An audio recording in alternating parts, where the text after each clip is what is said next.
తమ్ముళ్ళు చెల్లెళ్ళు, అమ్మ నాన్న నీ వల్ల నరకం అనుభవించడానికి వీల్లేదు. కొడుకుని కన్నాను కానీ వాడు నరకం చూపించేస్తున్నాడు. కూతురుని కన్నాను కానీ నరకం చూపించేస్తుంది. బయటికి వెళ్ళిందంటే, బయటికి వెళ్ళాడంటే ఇంటికి వస్తాడో లేదో తెలియదు, ఎలా వస్తాడో, ఎవరితో వస్తాడో, ఎవరితో వస్తుందో, ఏమి తీసుకొస్తుందో ఇంటి మీదకి భయంగా మేము జీవిస్తున్నామని చెప్పి ఏ తండ్రి, ఏ తల్లి, తమ్ముడు, చెల్లి నీ గురించి భయపడడానికి వీల్లేదు. నిన్ను కన్నందుకు అమ్మ నాన్నకు ప్రశాంతత ఉండాలి. నిన్ను కన్నందుకు అమ్మ నాన్నకు సుఖం ఉండాలి, సంతోషం ఉండాలి.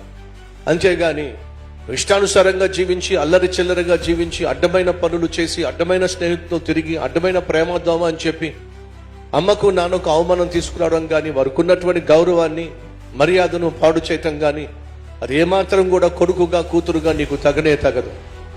నీ తల్లిని, నీ తండ్రిని సన్మానించని బైబిల్ సెలవిస్తుంది. అలా సన్మానించేవాడు దీర్ఘాయుష్ను పొందుకుంటాడని బైబిల్లో ఉంది.